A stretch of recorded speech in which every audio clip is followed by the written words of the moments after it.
ukam farzandingiz bu yo'ldan ketib qolyapti, noto'g'ri bu, ertasiga oqibati yomon bo'ladi deb tushuntirganimizdan tushunish xohlamayotganlar bor. Ba'zi bir yoshlarimiz shunchalik berilib ketishganki, shunchalik ongi o'zgarib ketganki, yo'q deyapti, qaytmayman degani bor. O'sha qamoqxonalarda, boshqa joylarga kirib gaplashyapmiz, qaytmaymiz deyapti. Ko'chada adang turibdi, oying turibdi yig'lab. Qaytdim, to'g'ri yo'lga o'tdim, kechirim so'rayman xalqimdan, prezidentimdan deb aytgan, yo'q deyapti.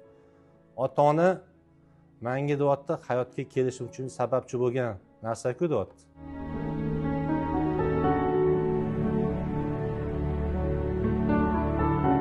Ekstremistik materiallar yoki aqidaparastlik materiallar aynan mana shu ilmiy tadqiqot markazlari tomonidan xulosalar beriladi. Qanaqa xulosa? Din ishlari bo'yicha xulosa beradi.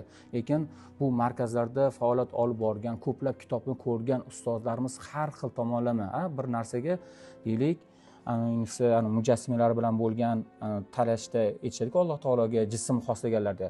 U o'zi har bir narsada 6 xil tomoni bo'ladi-ku. Olimlarimiz har bir narsaga hamma tomondan qarab ko'rgan bo'lishadi. Xulosa bergan bo'lishadi. Ana shuning uchun mana shu ilm dargohidagi insonlarimiz, ustozlarimiz biz ko'rmagan jabhalarni ham ko'ra olishgan. Biz aytmoqchimizki, bu narsa faqat shu joyda qolmasin demoqchimiz. Faqat shu joy qolmasin. Sizlardan biz ham duolaringizda yordam berishinglar va amaliy yordam berishinglarni istab keldik.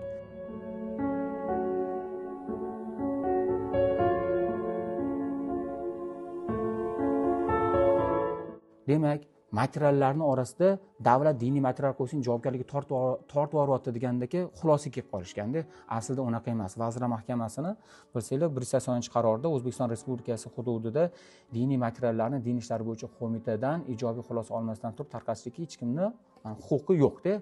Mana shu joylarda sizlardan bizni iltimosimiz va sizlarga berayotgan taklifimiz, agarda biror bir joylarga anaqa darsga borgan paytda o'quvchilarga yetkazib qo'yinglarki, lug'aviy tarjima qilib turib, o'zicha bir narsa borda, bir ustozimiz aytdilar, diniy ilm olgan odamdan qo'rqish kerak emas, lekin diniy ilmni chala olgan odamdan qo'rqish kerak deyishadi.